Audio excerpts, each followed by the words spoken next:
ஆசுரீம் யோனிம் ஆப்பன்னா மூடாகா ஜென்மனி ஜென்மனி மாம் அப்ராப்யைவ கௌந்தேய தத்தோ யாந்தி அதமாம் கதியும் சொல்றான்.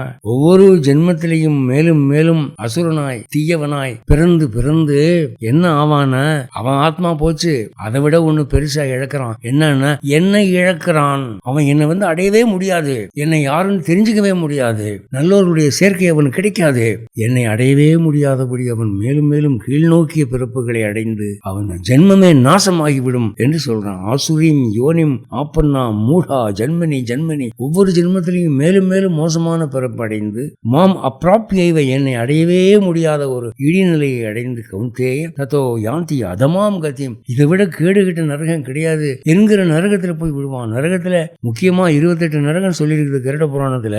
ஆனா நிஜமா கவுண்ட்லெஸ் இருக்கு, நிறைய இருக்கு. இந்த நரகத்துல ரொம்ப மோசமான நரகம்லாம் இருக்கு, மகா மோசமான நரகம்லாம் அவனுக்கு காத்து இருக்கு. இப்ப சொன்னா கேட்க மாட்டான். அங்க போய் மூழ்கி எழுந்திருக்கிற போது அப்ப உரைக்கும் அவனுக்கு. அன்னைக்கு கத்துனாங்களே பகவத்கீதைன்னு கத்துனாங்களே, காதை மூடிக்கிட்டோமே, இப்ப என் நிலைமை என்ன ஆகுது என்று அப்போ அவன் வருத்தப்படுவான்.